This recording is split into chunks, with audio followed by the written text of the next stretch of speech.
In 1388, the first king of the Joseon dynasty turned his army around at the right moment and defeated the last pillar of the Goryeo dynasty. Goryeo generals who felt the threat stole the kingdom's treasure and fled far out to the sea, never to be seen again. 4 years later, a group of thieves led by Mu Chi are drifting at sea on top of a piece of wood after escaping from a bunch of soldiers that wanted to capture them for stealing from the palace. Fortunately, they are found by Captain Hei Rang and her pirate ship, who rescue them and take them in. When he first sees her, Mu Chi thinks that Hei Rang is a beautiful angel. However, 4 months later, he learns how strict she is. Things are tense between both groups. The pirates think the thieves are lazy and gross, while the thieves think they aren't real pirates because they don't target merchant ships, only Japanese pirates. There's also the fact that the thieves don't know if they are listening to Mu Chi because he's their boss, or to Hei Rang because they're on her ship. One afternoon, they find another Japanese pirate ship and get ready to attack. Eager to show he's useful and talented, Mu Chi jumps ahead first, easily defeating their opponents with his advanced sword skills. Hei Rang's crew take over the Japanese ship, and while the enemy leader refuses to talk, one of their kids is so scared that he confesses they were looking for a big treasure. Luckily, the map has already been found by one of Hei Rang's men, and they discover this treasure is supposed to be the one Goryeo general stole years ago. All the men want to go after it, and after some hesitation, Hei Rang accepts. Eventually, the group makes it to an island, where Mu Chi takes over guidance because Hei Rang is having trouble reading the map. When they suddenly see a cow, Mu Chi sees it as a welcome sign and goes after it with his bandits, but this turns out to be just the first cow in front of a herd, and the guys are run over. Mu Chi is pushed off the cliff, and while the group thinks he's dead, he's actually fine and hanging onto a branch, where he finds an old tusk. When he climbs back up, Hei Rang immediately grabs a tusk because she remembers one drawn on the map, and finds the real map carved on the bone. Before going after it though, they have to take care of the cow-inflicted wounds. Hei Rang is tired of dealing with the thieves' bad decisions and explains she only took them out of pity. But now they're back on land, so if they want to keep traveling with them, they must become pirates under her command. Mu Chi refuses, thinking his men will back him up, but they all join Hei Rang and Mu Chi is left on the island. Meanwhile, the remaining leader of the Goryeo dynasty is trying to get back to power as he hires legendary general Hyung Soo for help. Hyung Soo explains that before soldiers, he'll need riches, so their best bet is to find the mythical treasure. Back on the ship, the crew is having a banquet to celebrate their success, only to find out the tusk has been stolen while they were distracted.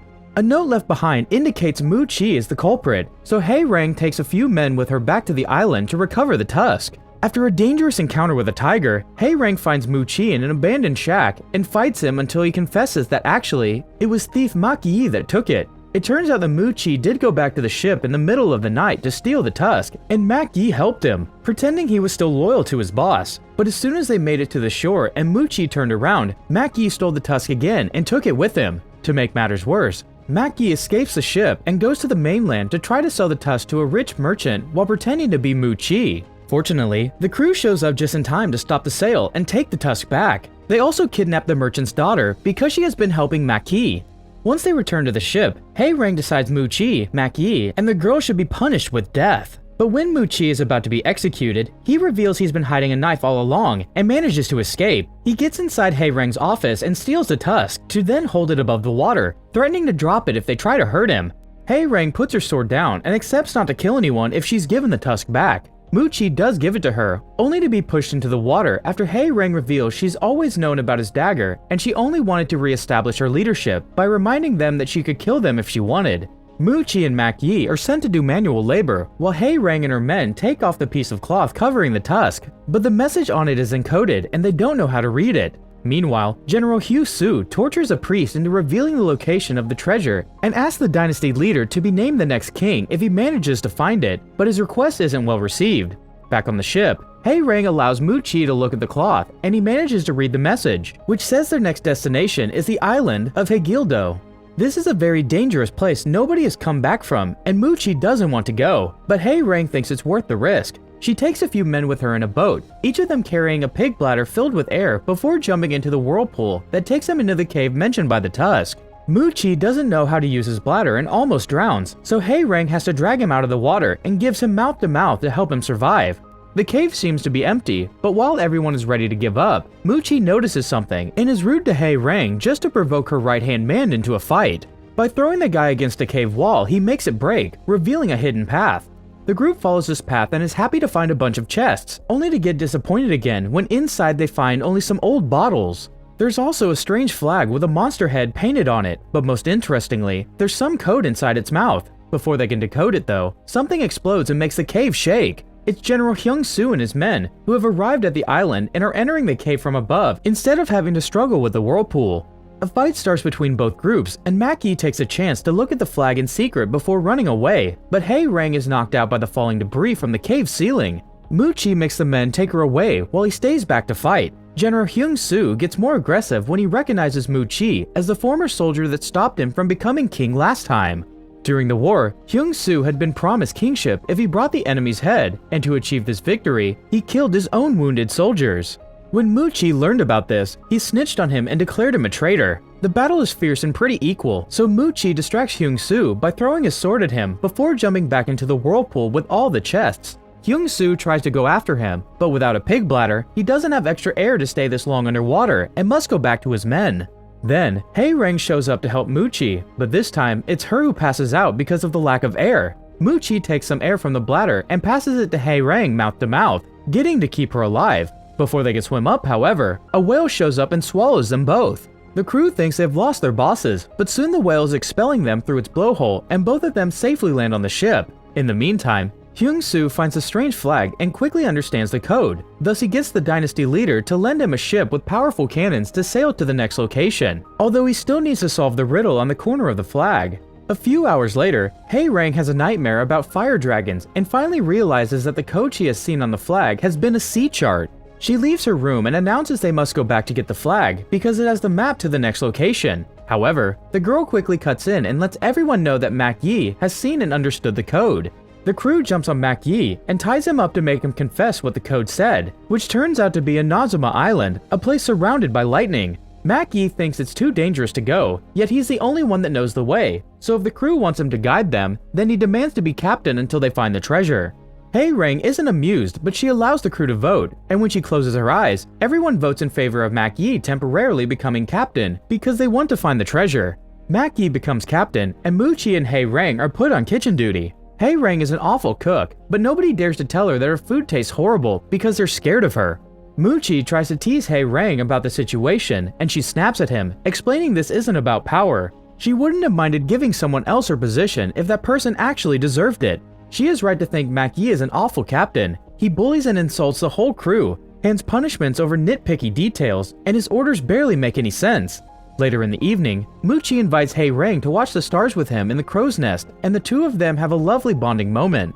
The next day, the ship makes it into an area known as the Sea of Fire, which Hae-rang survived as a kid and is what gives her those nightmares.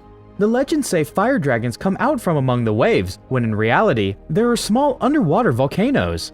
Hae-rang wants to redirect the ship, but Mak-yi refuses, claiming to know the route better. This causes them to get closer to Inazuma Island, and soon the lightning is hitting the ship, starting a fire. Hyung-soong's ship is arriving as well, and they've put up kites to redirect the lightning to avoid getting hit.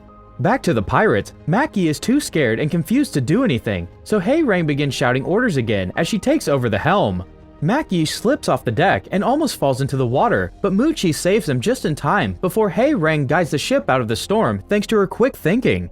Moments later, the crew takes 2 boats to the island, but Mak-yi doesn't know where to go next because he only got to read the name of the location and not the other details. The crew begins digging in random spots while Hyung-soo and his men also arrive at the island, and thanks to having the riddle, they quickly guess that they must climb the island's mountain, which is constantly under lightning. Mu-chi also notices this lightning, which always falls on the same spot, so he decides to go investigate alone after telling Hae-rang he's doing it for her. A few moments later, Mu-chi makes it to the top of the mountain, finding Hyung-soo and his men already there. There are abandoned houses everywhere, and the skull of the founders of the Joseon dynasty on spears, but when Hyung-soo's men try to remove them in search of the treasure, they are all stabbed because it's an apparatus trap. There's only one spear left that Hyung-soo takes himself, and he doesn't get hurt because the spear represents the last standing general. Meanwhile, Mak-yi runs away from the crew to avoid their anger and bumps into a penguin with a gold bar in its beak. He calls the crew over, and together, they try to communicate with the penguin, to no avail. Suddenly, the sound of shooting cannons distracts everyone. It's Hyung-soo's ship attacking the pirate ship. Mu-chi also gets distracted by this and accidentally reveals himself, causing Hyung-soo to send his men after him while he opens the chest he found under the spear. Unfortunately, instead of treasure, he only finds an old mask that matches the face on the flag. Hei Reng is worried about Mu Qi, but she can't let the enemy get away with destroying their ship. With a heartfelt speech, she gets the crew to follow her leadership again, and they divide the group into two. A few of them go up the mountain to help Mu Qi, while the rest go back to help the ship with Hei Reng. However, Mackie is offended that the captain's ship was taken away from him, and he leaves with the penguin to find the gold, putting a rope around the poor bird to follow it underwater. On top of the mountain, the thieves arrive as backup, giving Mu Qi the chance to steal the mask from Hyung Soo and asks him for a final duel. The fight is fierce, and in the struggle, they knock the mask off, making it fall on top of Mackie's head, who immediately grabs it and discovers the last piece of the puzzle. The mask says enter, and it matches the shape of the cave under the island, so obviously, he must go in that direction. Inside the cave, he finds a bunch of penguins standing on frozen land and, most importantly, the legendary ship with the treasure. Mackie starts to celebrate, only to be attacked by the penguins. Hei Reng and the rest of the crew manages to get on the boats, but by the time they get back, their ship is already destroyed. Their archer doesn't give up though, and he begins attacking Hyung Soo's crew with his arrows, inspiring the other pirates to launch an attack as well to take Hyung Soo's ship as theirs. It's not an easy fight because the underwater volcanoes keep erupting around them, starting a fire on the ship, and the enemy captain won't listen to Hei Reng when she asks him to work together to survive. When Hei Reng is starting to think they have no hope left, Mackie shows up in the legendary ship together with the penguins to save them all. The crew jumps over before anyone can get killed, but at that moment, a new whirlpool appears on the water and more volcanoes erupt, destroying the enemy ship. Fortunately, the pirates manage to get their new ship away thanks to Hei Reng's good use of the helm and thoughtful orders on how to handle the sails.